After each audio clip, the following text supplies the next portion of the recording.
Sa piging ng ating Panginoon, tayo'y laging natitipon upang matutong magmalang sa pag-ibig na nakamtan. Buhay ay inialay niya sa dakilang Diyos Ama upang atin ang makamtan.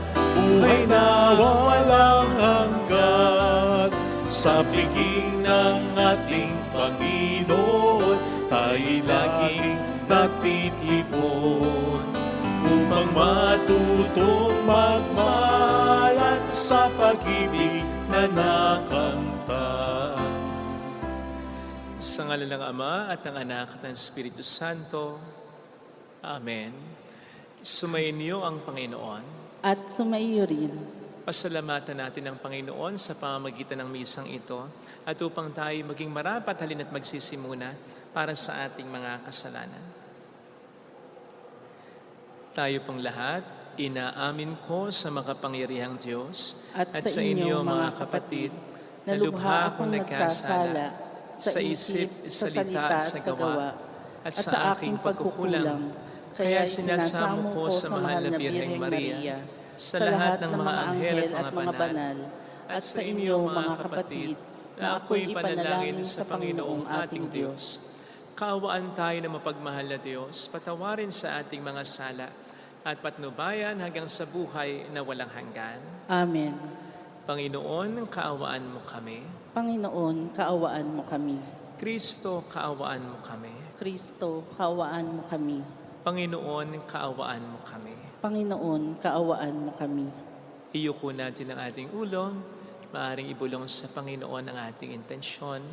Pakisama po sa dasal ang mga OFW, lalo na yung mga nagkakaproblema ngayon sa Middle East at sa Amerika. Dasal natin ang paglakas ng mga may sakit, gayon din ang mga nag-aalaga sa kanila.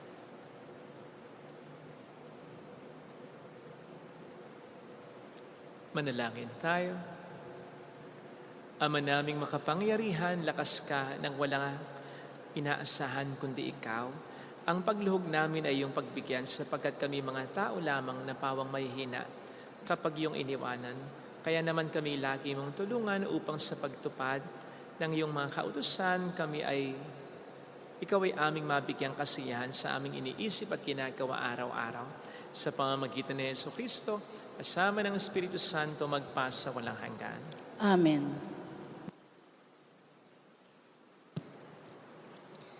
Ang salita ng Diyos mula sa ikalawang sulat ni Apostol San Pablo sa mga taga-Korinto. Mga kapatid, yamang marami ang nagmamapuri tungkol sa mga bagay na makalupa, ako man ay magmamapuri. Kung may nakapagmamapuri, ako'y magmamapuri din. Ako'y nagsasalitang tulad ng isang mangmang. Sila ba'y Hebreo? Ako man. Mga Israelita ba sila? Ako rin. Lipi ba sila ni Abraham? Ako'y gayon din. Sila ba'y mga lingkod ni Kristo? Nagsasalita akong waring isang baliw, ngunit ako'y mas mabuting lingkod ni Kristo kaysa kanila. Higit ang aking pagpapagal, makailang ulit akong nabilanggo, hinagupit ng napakaraming beses at madalas na nabingit sa kamatayan. Makalima akong tumanggap ng 39 na palo mula sa mga Hudyo. 3 ulit akong naranasang hagupitin ng mga Romano at minsang binato. Makaitlo kong naranasang mawasak ang barkong sinasakyan at minsay maghapot magdamag akong lulutang-lutang sa dagat. Sa malimit kong paglalakbay, nasuong ako sa iba't ibang panganib, sa mga ilog, sa mga tulisan, sa mga kapwa ko Hudyo at sa mga Hintil. Mga panganib sa lungsod, sa ilang, sa dagat, sa mga mapagkungwaring kapatid. Naranasan ko rin ang labis na hirap at pagod, malimit na pagpupuyat, matinding gutom at uhaw. Natikman ko ang maginaw ngunit wala man lamang balabal. Bukod sa lahat ng yan, inaalala ko pa araw-araw ang mga simbahan. Kung may nanghihina, karamay nila ako. At kung may nahuhulog sa pagkakasala, labis na naghihirap ang kalooban ko. Kung kailangang ako'y magmapuri, ang ipagmamapuri ko ay ang aking mga kahinaan. Ang salita ng Diyos. Salamat sa Diyos. Matuwid ay tinutulungan sa lahat ng kagipitan. Matuwid ay tinutulungan sa lahat ng kagipitan. Panginooy laging pupurihin, sa pasasalamat di ako titigil. Aking pupurihin kanyang mga gawa, kayong naaapi, makinig, matuwa. Matuwid ay tinutulungan sa lahat ng kagipitan. Ang pagkadakila niya ay ihayag, at ang ngalan niya ay purihin ang lahat. Ang aking dalangi, dininig ng Diyos, na wala sa akin ang lahat kong takot. Matuwid ay tinutulungan sa lahat ng kagipitan. Nagalak ang aping umasa sa Kanya, pagkat di nabigo ang pag-asa nila. Tumatawag sa Diyos ang walang pag-asa, sila'y iniligtas sa hirap at dusa. Matuwid ay tinutulungan sa lahat ng kagipitan.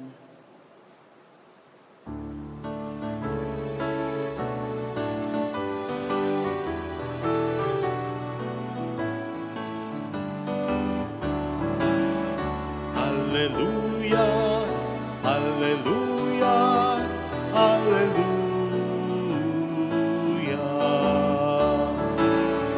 Hallelujah, hallelujah, hallelujah.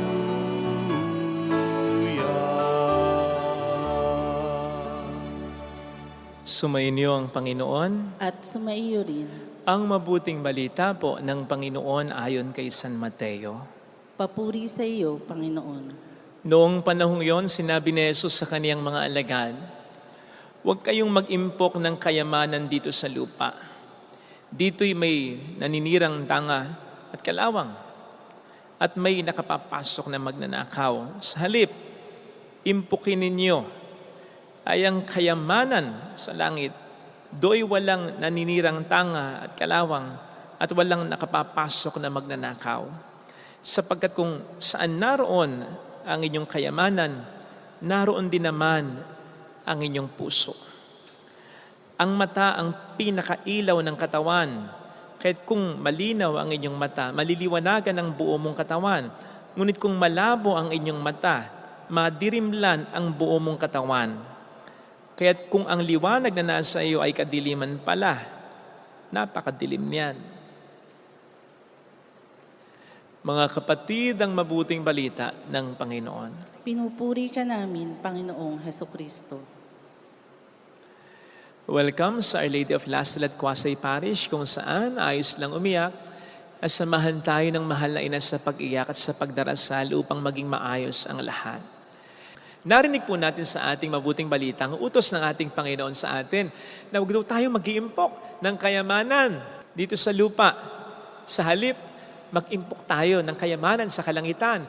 Alam nating lahat, ang isa sa pinakalayunin ng pag-iimpok, yun ay upang meron tayong mabunot pagdating ng panahon.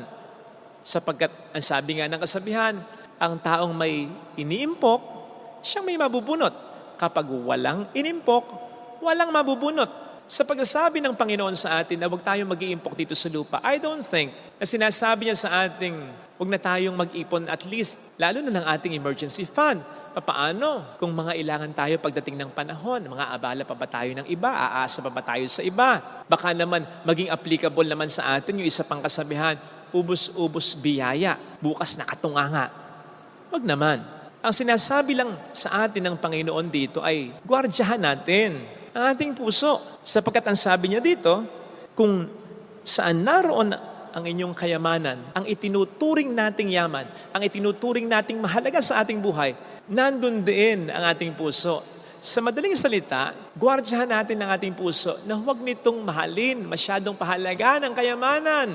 So much so na masyado na nating i-prioridad yan. Maging topmost priority natin yan. Iyan ang ating iwasan. Sapagkat alam po natin, ang kayamanan ay nakapanlilin lang Mayroon itong kakayanan na akitin ng sinuman. Mayroon itong kakayanan na paibigin ang sinuman. Mayroon itong kakayanan na diktahan ang sinuman, na siya'y pahalagahan higit pa sa sinumang tao. Minsan higit pa sa Diyos. At yun ang sinasabi ng Panginoon sa atin na huwag nating hayaang mangyari. Na dahil sa kayamanan ay gumawa na tayo ng masama. Na dahil sa kayamanan ay maging sakim na tayo. Na dahil sa kayamanan ay maging mayabang na tayo. Na dahil sa kayamanan ay maging mainggitin na tayo. Na dahil sa kayamanan ay maging mukhang pera na tayo. Hindi kataka-taka na sa Biblia po, sa lahat ng mga topics, ang kayamanan ng isa sa pinakamaraming beses na binabanggit o natakil ng ating Panginoong Jesucristo. Pero yung mga instances na ito ay hindi meant to condemn wealth, but to teach us the proper ways how to handle wealth. Dahil sabi nga natin, kapag hindi natin ginamit ang pera ng wasto, tayo ang siyang gagamitin nito. At sa Ebanghelyo, tinuturuan tayo ng Panginoon kung paano ito gagamitin ng wasto. Ang sabi niyo dito, store up for yourselves treasure in heaven. Mag-impok kayo ng kayamanan sa kalangitan. Sa papaanong paraan? Well, alam naman po natin, yung palasak na sa kasabihan, wala tayong madadala sa hukay. Iiwan natin ang ating mga kayamanan. In that case, masasayang lang ang mga yan, lalo na kung pag-aagaw-agawan lang. Ang sinasabi sa atin, hindi man natin madala ang kayamanan sa hukay, pwede natin itong dalhin in advance. Yes, sa kalangitan, diretsyo na sa kalangitan. At ito'y sa pamamagitan ng paggawa natin ng maraming kabutihan sa pamamagitan ng ating mga yaman. Pag sinabing yaman dito, hindi lang ito pera, ha? Yaman din ang buhay natin. Mahalaga din ang panahon natin. Yaman din ang talento natin dahil mahalaga rin naman ito. Yaman din yung pagmamahal natin, yung pakikisama natin. Kung gagamitin natin ang mga yaman na ito para sa kabutihan, hindi man natin ito madala sa hukay. Hindi ito mawawala sapagkat ito ay madadala natin in advance sa kalangitan. O hindi ba? Yun ang sabi niya sa Ebanghelyo ayon kay San Lucas 16 verse 9. Gamitin niyo sa pakikipagkaibigan ang kayamanan ninyo upang maubos man ito, may tatanggap sa inyo sa buhay na walang hanggan. Ito ay patungkol sa isang talinghaga na tampok ang isang katiwala na naramdaman at nalaman ng palalayasin siya ng kanyang amo.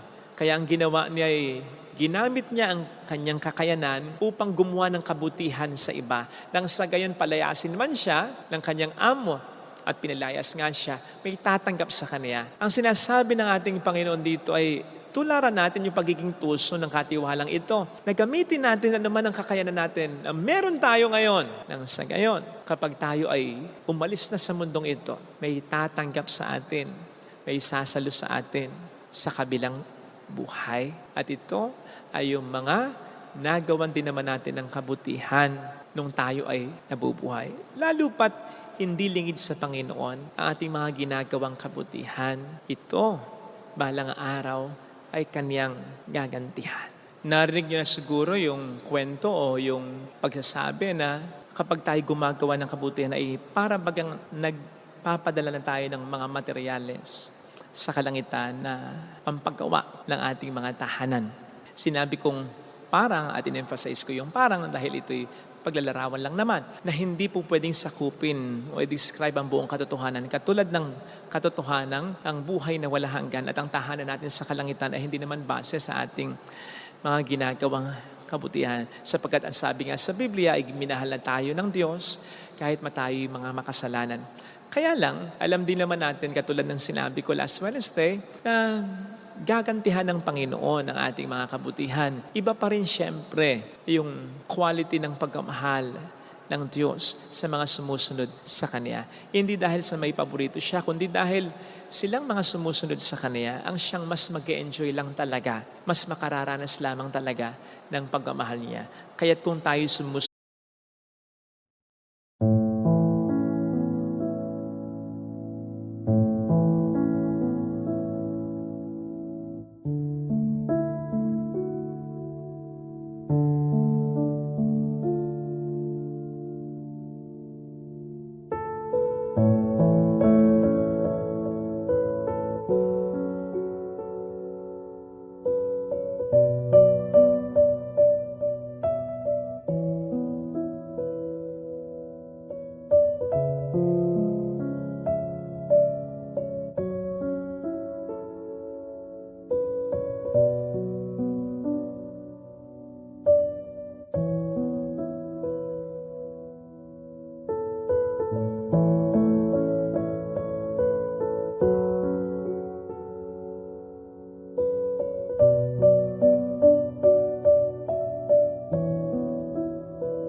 pagsunod sa Diyos, sa aspeto ng pagbibigay, bibigyan niya rin tayo ng biyaya, siksikliglig at umaapaw, kumpara sa mga hindi nagbibigay. Kaya nga pagpasok daw natin sa kalangitan, ano nga ang sasabihin ng Panginoon sa atin? Well done, good and faithful servants. Oh, well done. Ibig sabihin, may pinagawa siya na ginawa natin. Servants. Sapagkat tayo mga katiwala lang. Katiwala lamang tayo ng ating kayamanan. Katiwala rin tayo, hindi lang ng pera, kundi ng buhay natin, ng talento natin, ng panahon natin, ng anuman, ng kakayanan natin. At dahil katiwala tayo, pinagkakatiwalaan tayo ng Panginoon na ibabalik natin ito sa Kanya ng may interes, ng may bunga, ng may kita. At yun ay sa pamamagitan nga po ng ating mga ginawang maganda. Yun ang investment natin, maaaring dito sa lupa, kundi lalo na sa kabila. Kaya itanong natin, saan ba tayo nag-iimpok? Ito ba sa lupa o sa kabila? Tandaan natin ang maliwanag na sinabi sa atin ng Panginoon, walang kasiguraduhan na mga iniimpok natin dito sa lupa. Pwedeng manakaw, pwedeng masira. Ngayon, nakikita natin ang posibilidad na po pwede rin tayong maging biktima ng gera. Pag nagkagera, saan mapupunta yung yaman natin? Siyempre, ang posibilidad na araw-araw po pwede tayong mamatay. Iiwan talaga natin yan. Sana, gamitin na po natin ng wasto habang maaga. Mag-invest na agad tayo sa kalangitan sa pamamagitan ng mga yaman yan upang hindi ito masayang. Ito sana ang hilingin nating biyaya sa ating banal na pagdiriwang. Ilagay natin ang ating kanang kamay sa tapat ng ating puso.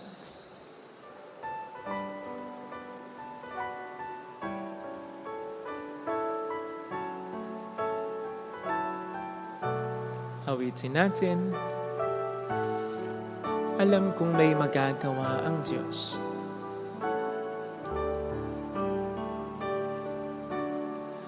Alam kong may magagawa ang Diyos. Alam kong may magagawa. Makapangyarihan siya. Walang imposible sa Kanya. Kung ako'y magtatapat, sa Kanya'y maglilingkod, alam kong may magagawa ang Diyos.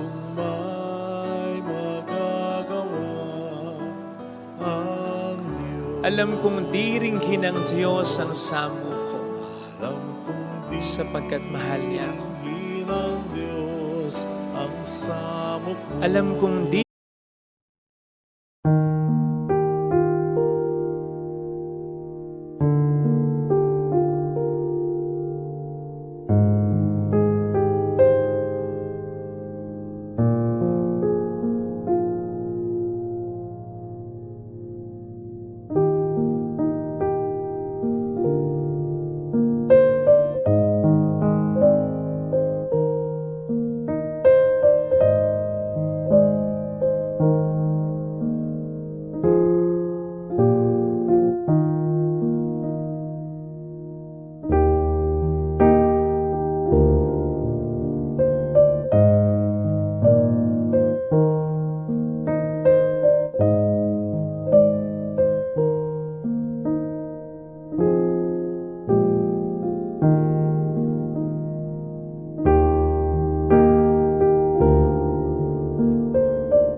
Tiringkin ng Diyos ang samo ko, Alam kong di sapagkat alam niya rin naman ang pinagdaraanan. ang samo ko.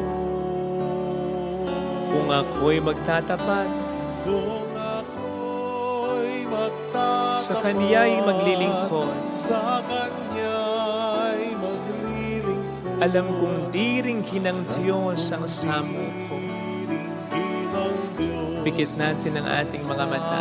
Panginoon, tulungan mo ko na wag maging alipin ng kayamanan. Pahalagahan ko pero hindi sa punto na ipagpapalit ko ang relasyon ko sa iyo o ang relasyon ko sa sino mang tao. Tulungan mo kong gamitin ito ng wasto at hindi ako ang gamitin ito. Tulungan mo kong ikabit, iasa sa iyo ang seguridad ko, hindi sa kayamanan. Salamat, Panginoon, sa pagbibigay mo sa akin ng mga kayamanan, hindi lang pera kundi mga kakayanan, yung buhay ko, yung talento ko, yung panahon ko. Tulungan mo ko, Panginoon, na isulit ito upang sa pagharap ko sa iyo, may maibigay akong tubo nito. Hallelujah! Purihin ng Diyos. Hallelujah! Hallelujah. Pasalamatan siya. Siya ay muling babalik sa atin. Hindi niya tayo iiwan. Hindi niya tayo pababayaan. Paniwalaan natin yan. Hallelujah! Purihin ng Diyos. Hallelujah!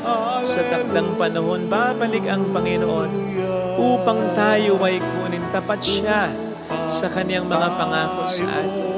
Sabihin mo sa sarili mo, mayroong magandang mangyayari sa iyo. Higit pa sa inaasahan mo sapagkat napakayaman ng Diyos. Hindi mo masusukat ang kaniyang kayamanan. Kaya lang sana maunawaan mo muna na ikaw ang kanyang pinakayaman. Sana siya rin ang maging pinakayaman mo.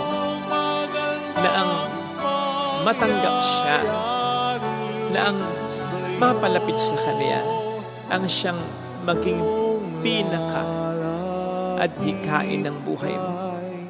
Pinaka maging layunin mo at buong puso niyang ibibigay ang kayamanan. Papuri sa Ama at sa Anak sa Espiritu Santo. Kapara na sa unang-una ngayon, magpakailanman at magpasawalang hanggan. Amen. Pag-aalay.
sagat bunga ng aming pagpapagal, handog ng bayan mong mahal.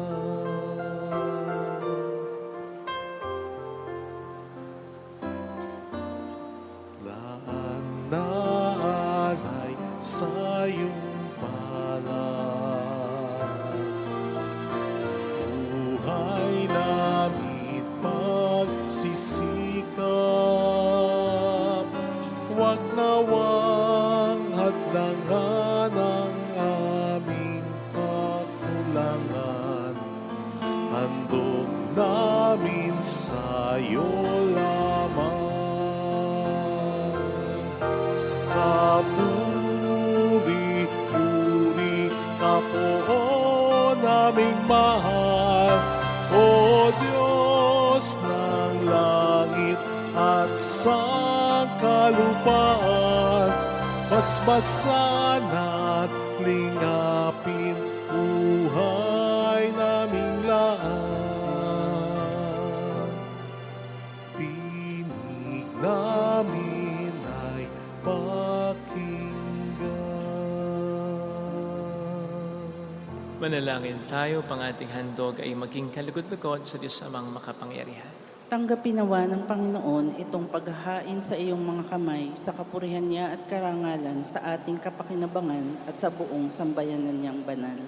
Ama naming lumikha, kami ginawa mong may angking katauhan na dapat pakanin at pangalagaan, at yung dinudulutan ng banal na pakikinabang, ipagkaloob mong kami huwag magkulang sa mga inukol mo para sa aming kapakanan. Sa pamamagitan ni Jesucristo, sama po ang Espiritu Santo magpa sa walang hanggan.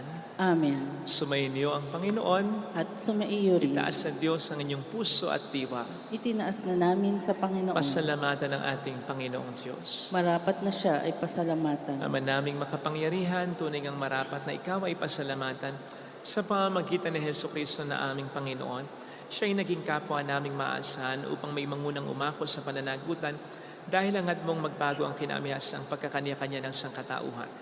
Bunga ng pagtitiis siya ay nanaig at ang kamatayan ay kanyang nalupig.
At siya ang aming daan para aming masapit ang iyong tapat at maasahang pag-ibig.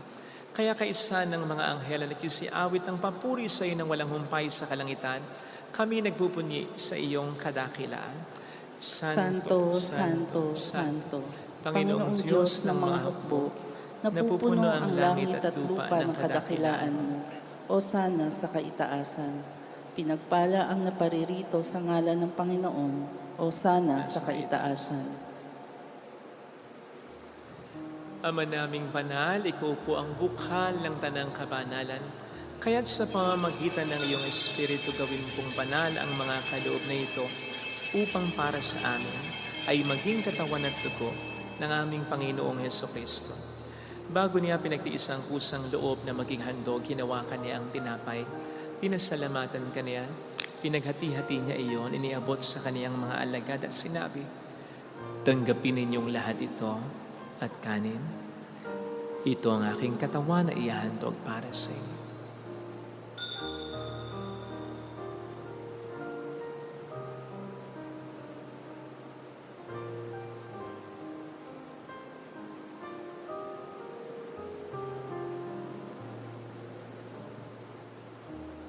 Gayun din naman ang matapos ang hapunan, nawakan niya ang kalis. Huli kaniyang pinasalamatan. Iniabot niya ang kalis sa kaniyang mga alagad at sinabi, "Tanggapin ninyong lahat ito at inumin. Ito ang kalis ng aking dugo ng bago at walang hanggang tipan. Ang aking dugo na ibubuhos para sa inyo at para sa lahat. Sa ikapagkapatawad ng mga kasalanan, gawin niyo ito sa pag-alala sa akin."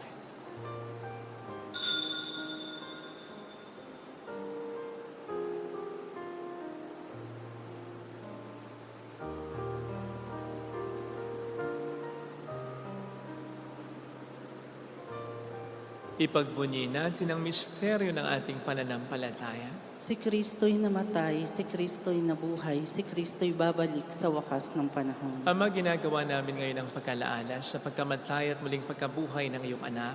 Kaya inialay namin sa iyo ang tinapay ng buhay at ang kalis ng kaligtasan. Kami po'y nagpapasalamat dahil kami iyong minarapat at tumayo sa harap mo para maglingkod sa iyo. Sinasamo namin kami na magsasalo sa katawan at dugo ni Kristo ay mabuklod sa pagkakaisa sa pamamagitan ng Espiritu Santo. Ama, lingapin mo ang iyong simbahang laganap sa buong daigdig. Puspusin mo kami sa pag-ibig kaisa ni Leon na aming Papa, ni Dennis na aming Obispo at ang Tanang Kaparian. Alalahanin mo po ang mga kapatid naming nahimlay nang may pag-asang sila'y muling mabubuhay, lalo na sana ang aming mga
pagdarasal, saglit nating ipagdasal ang ating mga kakilalang namatay na.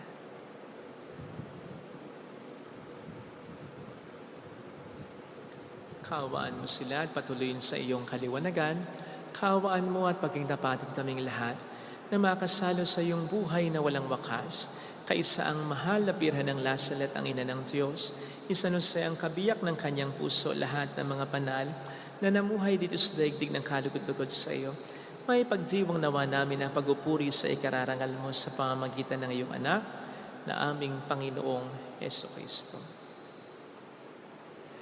Sa pamamagitan ni Kristo kasama niya at sa Kanya, ang lahat ng parangal, papuri ay sa iyo, Diyos amang makapangyarihan, kasama ang Espiritu Santo magpa sa walang hanggan. Amen. Halinang tumawag tayo sa ating Ama.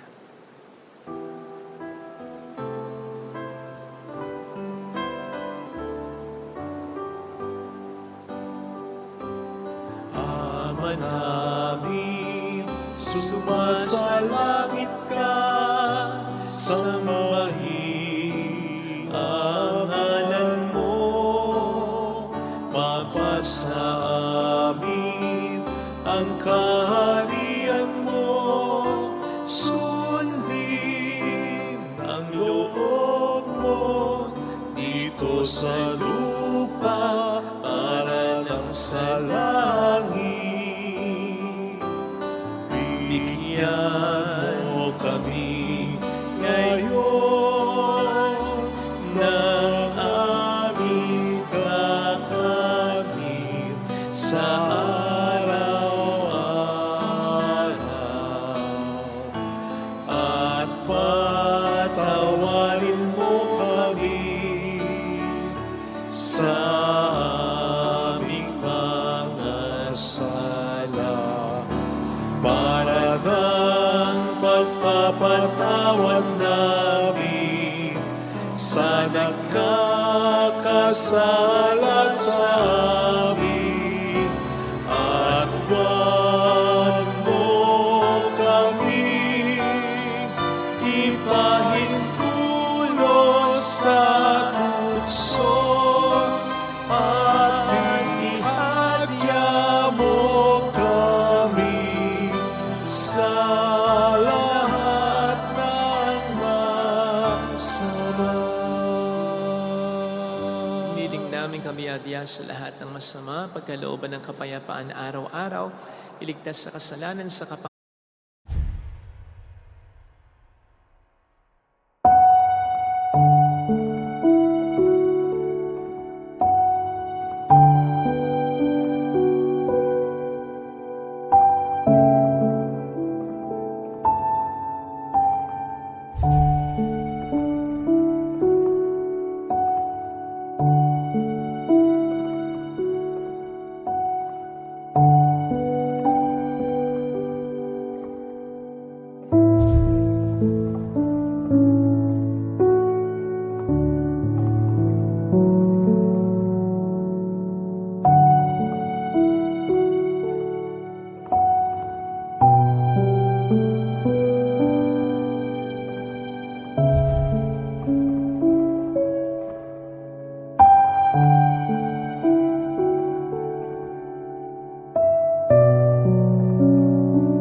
sa mga seryosong karamdaman, samantalang aming pinaghahandaan ang dakilang araw ng pagpapahayag ng tagapagligtas naming si Hesus Kristo. Sapagkat iyo ang kaharian, ang kapangyarihan at ang kapurihan, magpakailanman. Amen. Panginoong Hesus Kristo, sinabi mo noon, sinasabi mo rin sa amin ngayon, kapayapaan ang iniiwan ko sa inyo, aking kapayapaan ang binibigay ko. Tunghayan mong aming pananampalataya, wag ang aming pagkakasala. Pagkalooban mo kami ng kapayapaan at pagkakaisa sa iyong kalooban, kasama ang Espiritu Santo magpasa walang hanggan. Amen. Ang kapayapaan ng Panginoon ay sumainyo nawang lahat. At sumaiyo rin. Magbigayan tayo ng kapayapaan sa isa't isa. Kapayapaan po, Spirit. Kordero ng Diyos Na nag-aalis ng mga kasalanan ng sanlibutan, maawa ka sa amin. Kordero ng Diyos na nag-aalis ng mga kasalanan ng sanlibutan, maawa ka sa amin. Kordero ng Diyos na nag-aalis ng mga kasalanan ng sanlibutan, ipagkaloob mo sa amin ang kapayapaan.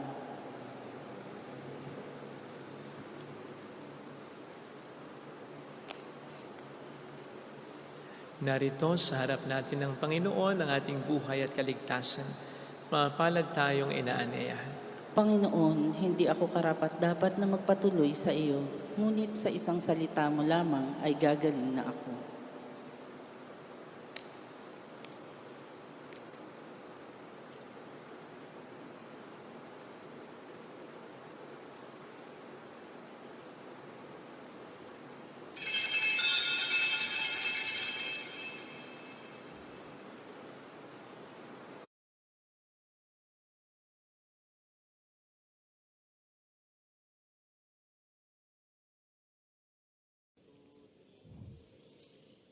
Panalangin para sa espiritual na pakikinabang. Panginoong Hesus, ako ay naniniwala na ikaw ay nasa kabanal-banalang sakramento. Iniibig kita ng higit sa lahat at ninanasa kong tanggapin ka sa aking kaluluwa. Sapagkat sa mga sandaling ito, hindi kita matatanggap sa sakramento. Tumuloy ka sa espiritu sa aking puso. Niyayakap kita na parabang naririto ka na. Inaalay ko ng buong buo ang aking sarili sa iyo. Huwag mong hayaang mawalay ako sa iyo. Amen. Ang tanging kong yaman ay mabuhay sa pag-ibig.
pag-ibig ay paglalayan, na hantong ay payapat may galak, sa maalab na udyok ng pag-ibig. Hinahanap kita sa aking kapwa, ang siyang tanging tumatanglaw, bituin sa akit patnubay, diwa sa paglalakbay, sandigan lakas at tibay, laging awit ang sagisag, ang mabuhay sa pag-ibig, ang tanging kong yaman ay mabuhay sa pag-ibig.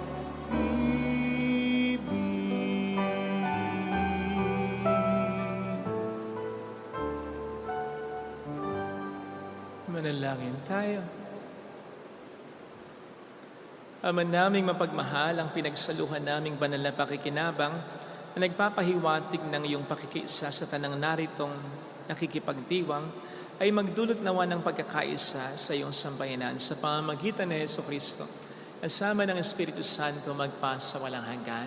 Amen. Holy God, Holy Mighty One, Holy Immortal One. Have mercy on us and on the whole world. Holy God, Holy Mighty One, Holy Immortal One.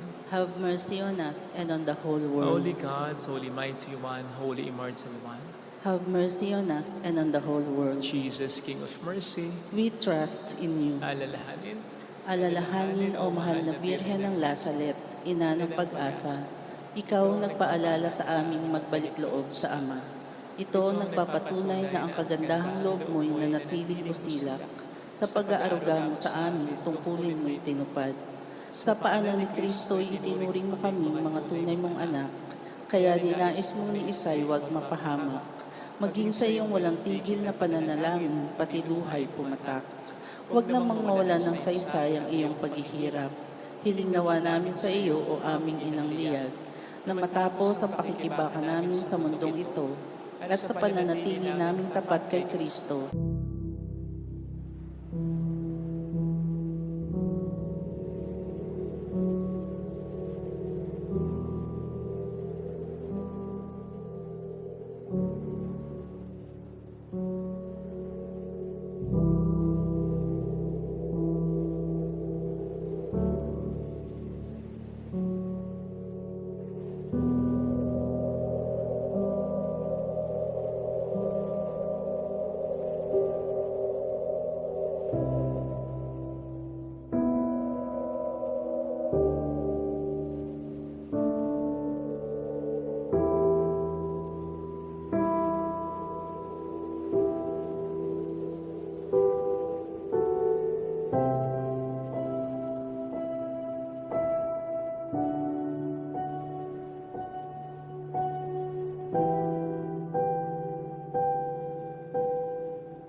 Sa kapurihan mo'y makibahagi kaming ganap, upang kung nasaan ka ngayon ay maparoon din kaming lahat. At ang kaganapan ng kaluwalhatian ng Diyos Amay tuluyang matupad siya nawa. Mahalabiran ng lasal at tagapagkasundo ng mga makasalanan. Ipanalangin mong walang patid kaming mga dumudulog sa iyo. Maraming salamat po sa inyong pakikiisa at sa mga tulong na binibigay po ninyo. Dalangin ko ang mga tulong na ito ay maging counted sa kalangitan, maging investment ninyo sa kalangitan, sapagkat sa mga tulong ninyo, marami talaga ang nakikinabang. Marami ang hindi lamang nanonourish, kahit nga ang katawan, kundi lalong-lalo na ang kaluluwa. Partikular na po sa mga chapels na pinapagawa po ng Panginoon sa pamamagitan ng kagandahang loob ninyo. Salamat po ng marami at uli dalangin ko ang Panginoon ang siyang gumanti sa kabutihan niya. Di man sa buhay na ito, kundi mas lalo na sana sa kabila. Salamat po. Sumayin niyo ang Panginoon. At sumaiyo rin. Pagpalain kayo kasama ang ating pamilya na mapagmahal na Diyos, ng Ama at ng Anak, ng Espiritu Santo. Amen. Umayo tayo sa pag-ibig ni Kristo. Salamat sa Diyos. Salamat din po.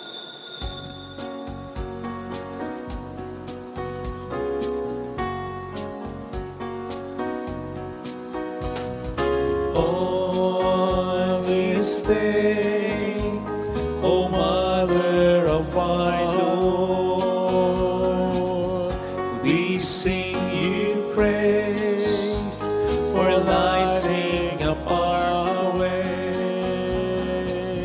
Your tears did soften up the hearts of men, and they still do today. May our love for you bring comfort in your pain. On this day, O Mother of our Lord, we sing you praise for lighting up our way. Your tears did soften up the hearts of men, and they still do today. May our love for you bring comfort in your pain. Salamat po.